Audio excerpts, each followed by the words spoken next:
Okay, hello beautiful souls, welcome to the rising phoenix. आज का topic again मैं continue कर रही हूँ, शुक्राचार्य की दुनिया एंड कल्कि वर्सेस कल्कि। ओके, ये सिर्फ टॉपिक का नाम दिया हुआ है। इसके अंदर छोटे मोटे टॉपिक या फिर एनर्जी कैसे काम करती है ना, उसके ऊपर मैं बात करूँगी।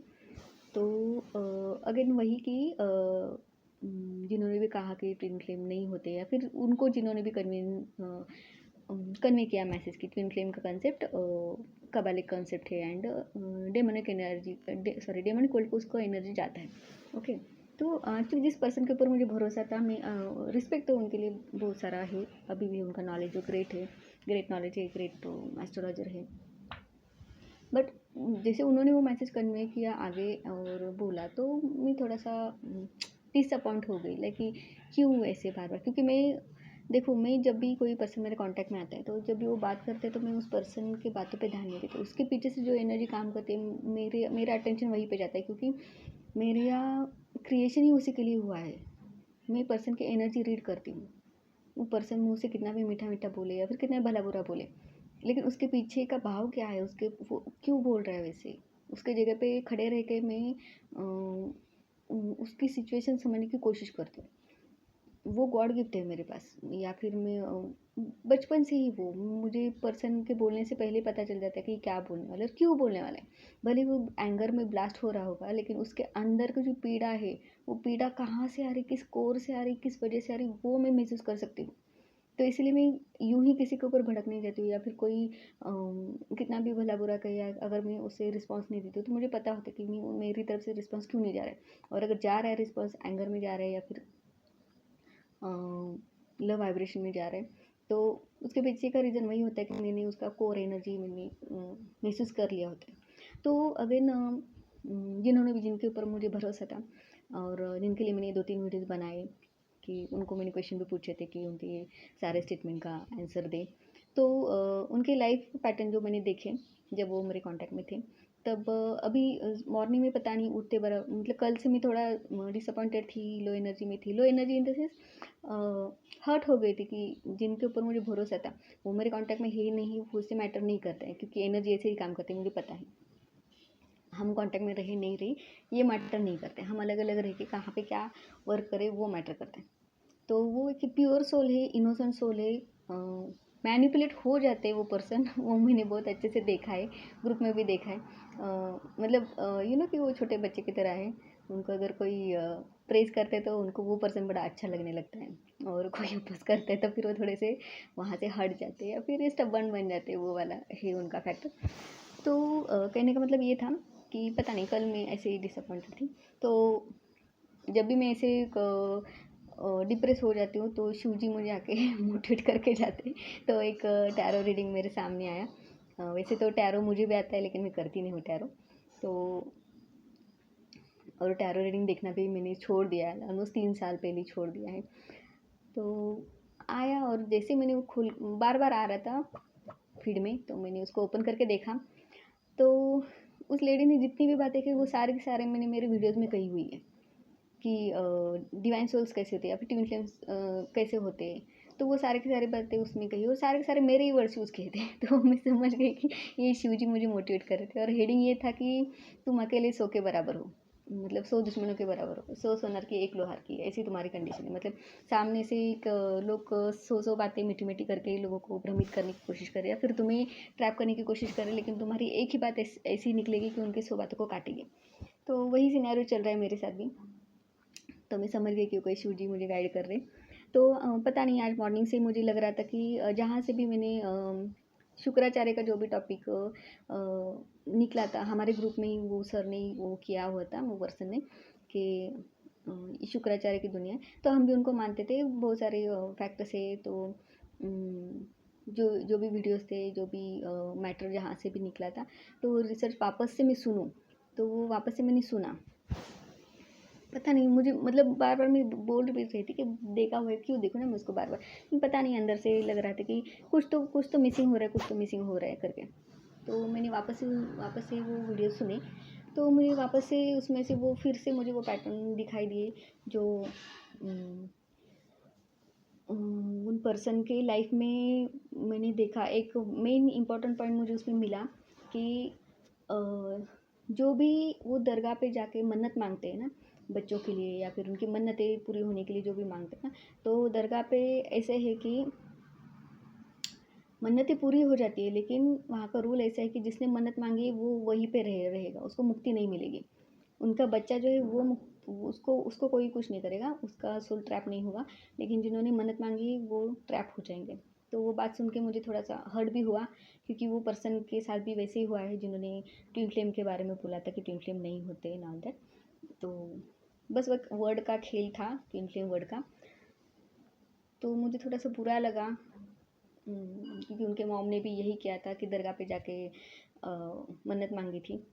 तो वो सब और थोड़े दिन पहले ही मैंने वो सब एक तंत्र का वीडियो मेरे सामने आया था, जिसमें ऊपर से एक बंदे ने पूरा रिवील किया था कि ये दरगाह के ऊपर के जहाँ जाके मन्नत मांगने से कैसे कैसे वो काम करते हैं, उनके जो जिन्न होते हैं वो कैसे काम करते हैं, कितने सारे जिन्न हैं, हर एक काम के लिए कितने जिन्न हैं, ऑलमोस्ट 40,000 के ऊपर जिन्न हैं, तो वो काम कैसे करते हैं। तो वो मैंने सुना था, लेकिन मैंने ट्रस्ट नहीं किया था। लेकिन आज फिर से जो पुराने वाले वीडियोस मुझे आज समझ में आया कि मुझे देखने हैं।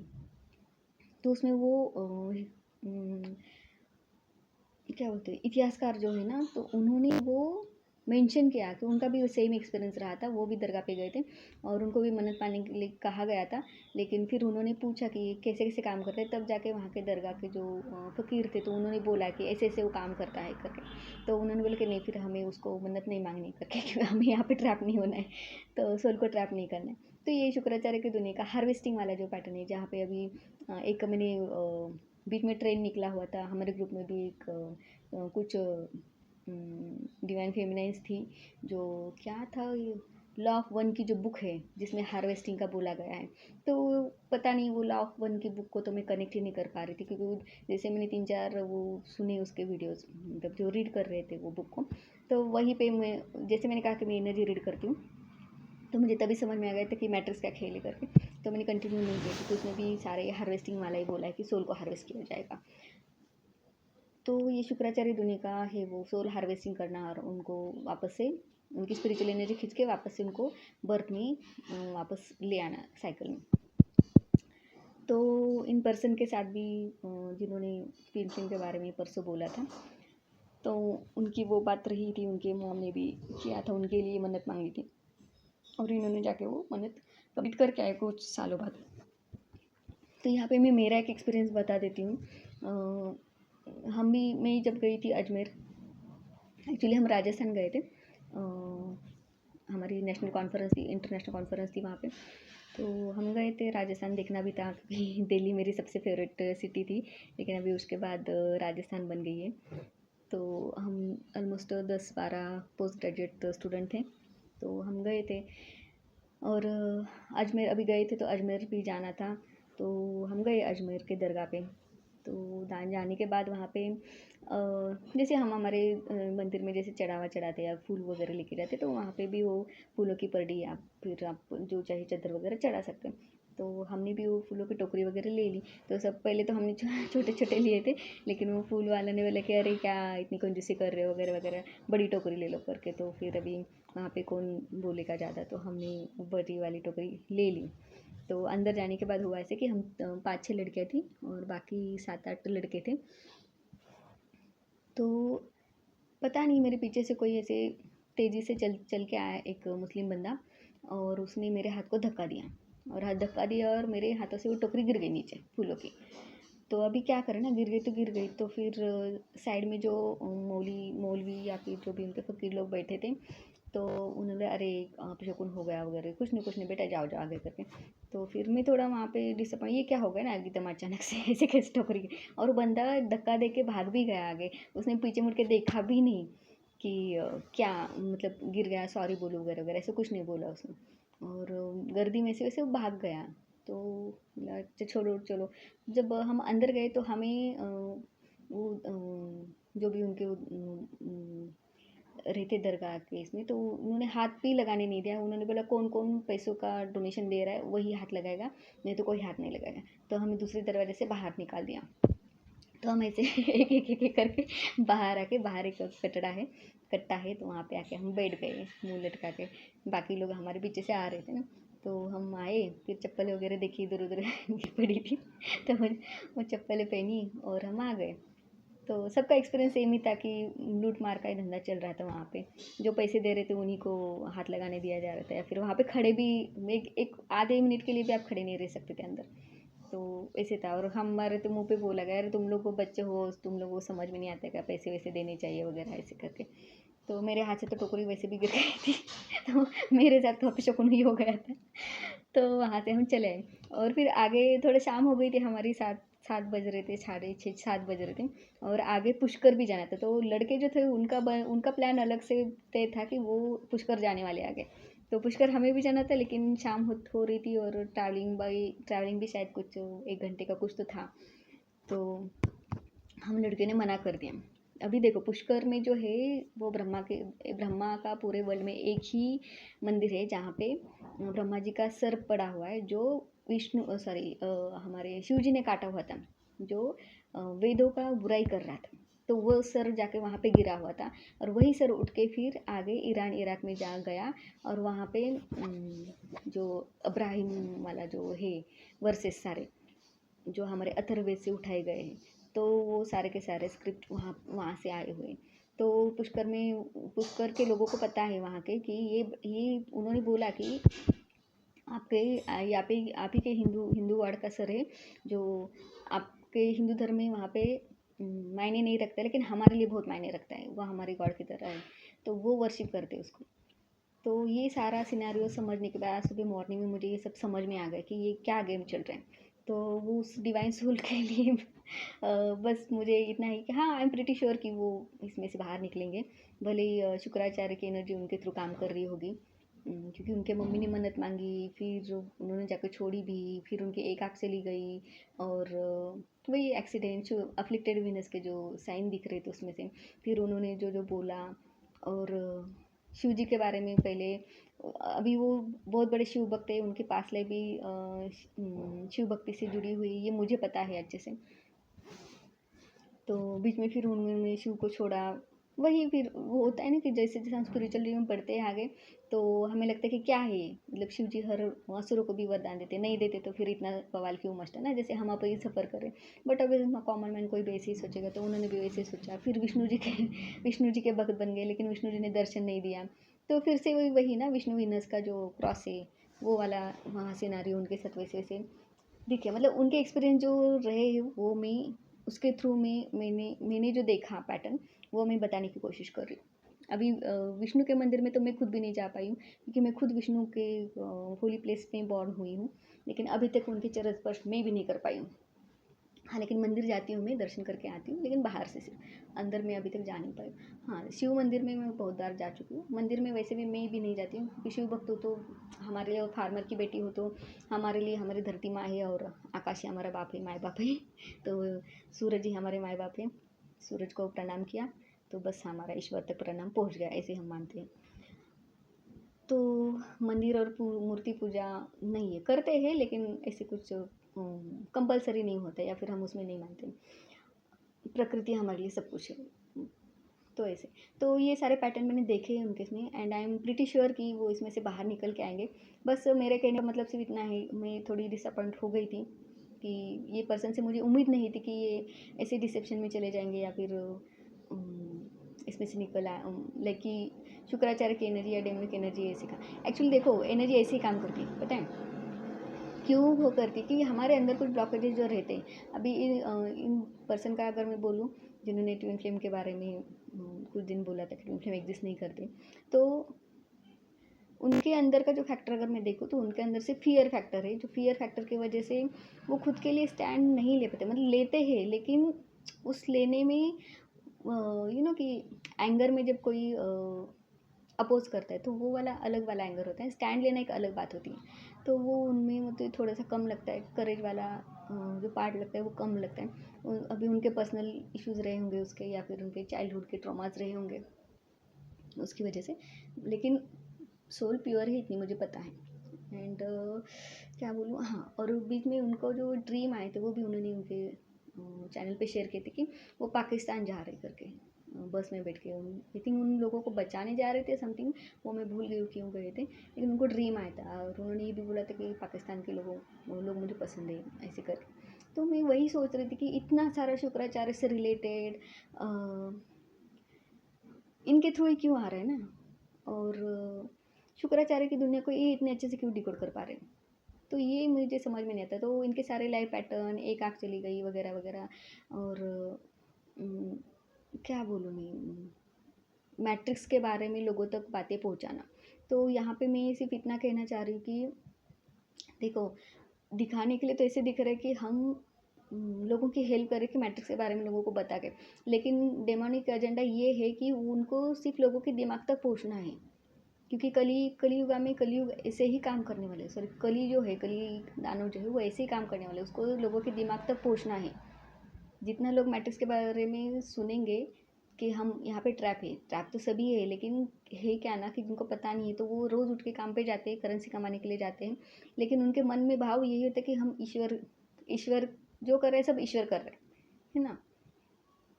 तो उनको पता ही नहीं कि इनको कंट्रोल कर रहे हैं, ईश्वर के नीचे वाला जो दानव है वो उनको कंट्रोल कर रहा है, इनको पता ही नहीं है, लेकिन उनका भाव उनके लिए काम कर रहे हैं।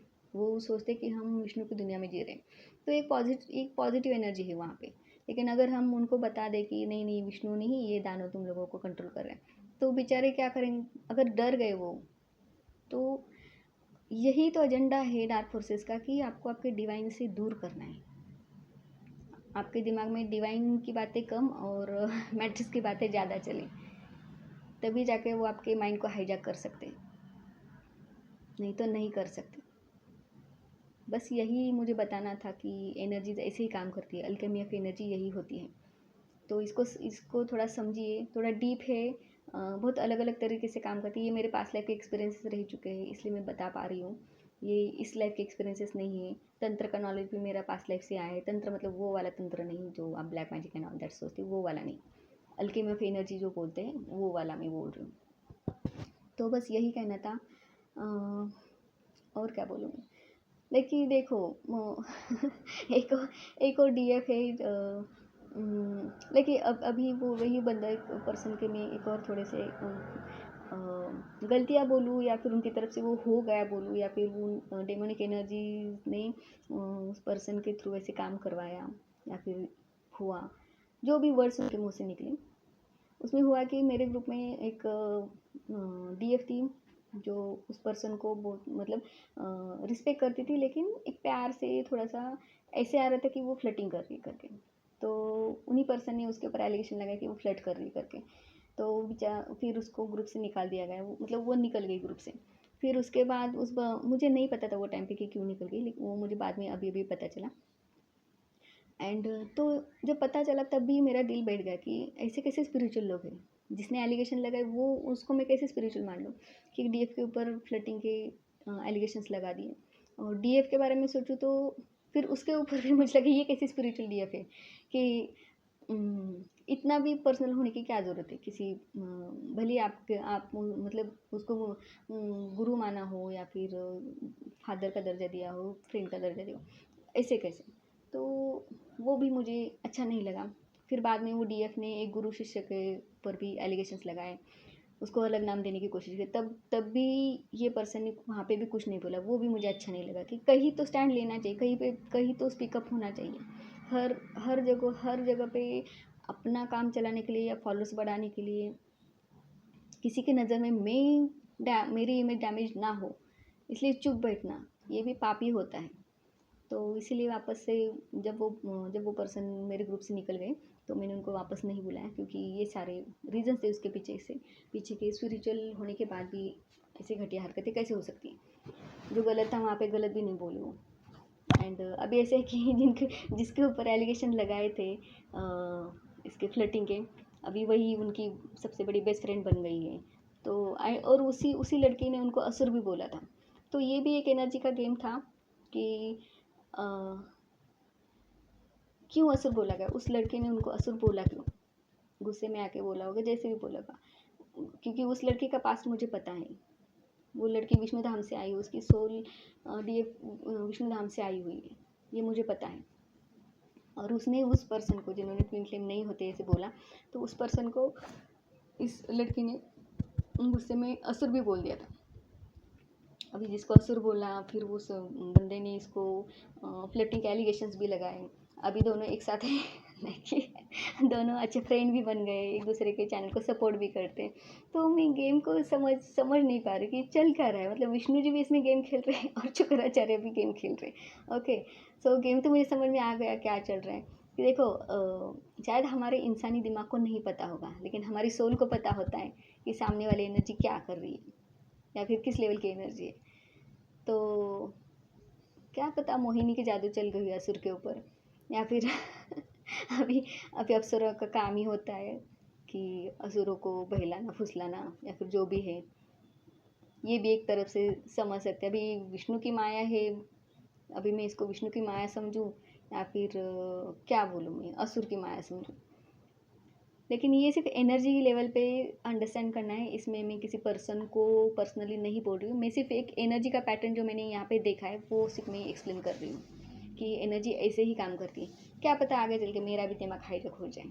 ठीक है, बस इतना ही कहना था कि मैट्रिक्स जो है वो लोगों के दिमाग तक ना पहुँचाए, पहुँचाना भी है तो उसमें डरना कितना है, नहीं डरना है वो भी बताना है, क्योंकि डार्क एनर्जी का एजेंडा ही वही है, उनके दिमाग तक पहुँचना है ताकि लोग बार बार मैट्रिक्स असुर की दुनिया शुक्राचार्य की दुनिया कर करके मैट्रिक्स को फैलाना है और उनको डिवाइन से दूर रखना है। डिवाइन के बीच में हायरार्की लगानी है, डायमेंशंस की hierarchy, first dimension, second dimension, third dimension, fourth dimension, fifth dimension, seven dimension, ऐसे डायमेंशन की हायरार्की लगा के रखिए। जबकि इसके ऊपर मैं एक वीडियो बनाऊंगी मैट्रिक्स वर्सेस माया का, उसमें मैं एक्सप्लेन करूँगी कि शुक्राचार्य की दुनिया है तो कैसे काम कर रही है और हरि के माया है तो कैसे काम कर रही है। तो thank you so much friend. फिर से डिस्क्लेमर यही है कि कोई भी इस बात को दिल पे ना ले, और क्योंकि जिनके बारे में बोला है वो सारे डिवाइन है, तो वो समझ के लेंगे कि मैं सिर्फ एनर्जी की बात कर रही हूँ जो उनके थ्रू काम कर गई है, या मैं सिर्फ यहाँ पे एनर्जी की बात करूँ कि उनके थ्रू एनर्जी काम कर गई है या फिर कर रही है, या फिर आगे चल के फिर से ट्रैप ना हो, इसलिए मैं बता रही हूँ। और सी एनर्जी ऐसे ही काम करती है तो किसी पर्सन को ब्लेम करने की कोई ज़रूरत नहीं। क्योंकि हम यहाँ पे सीखने ही आए हैं, एक दूसरे को जगाने आए हैं, लेकिन एक दूसरे का हाथ थाम के रखना है, छोड़ना नहीं है, सेपरेशन में नहीं जाना है, सेपरेशन कॉन्शियसनेस क्रिएट नहीं करना है। यही यही है। हरी या फिर कल की आएंगे तो जो भी सेपरेशन में चला जा रहा है तो वो काटने के लिए ही आएंगे। तो हमें जिस दुनिया में रहना है, जो दुनिया हमें चाहिए कंटिन्यूशन में, सतयुग में जो हमें दुनिया चाहिए, तो हम उसी के ऊपर फोकस करते हैं। हम विष्णु जी के ऊपर फोकस करते हैं, हम शिव जी के ऊपर फोकस करते हैं। हमारी ब्यूटीफुल जनरेशन जो आगे आने वाली है उनके लिए ब्यूटीफुल अर्थ का हम इमेजिनेशन करते हैं instead of matrix. Okay, matrix है सबको पता है, पहले भी था, अभी सिर्फ टर्मिनोलॉजीज आ गई है और उसको निचोड़ जैसे है ना कि एक सिलेबस को 10 स्टेप में काटा जाता है और 10 चैप्टर में काटा जाता है, तो उसी तरह एक ही मैट्रिक्स को इतनी बार निचोड़ के अलग अलग टर्मिनोलॉजी दे दे के इतना बड़ा बनाया गया है।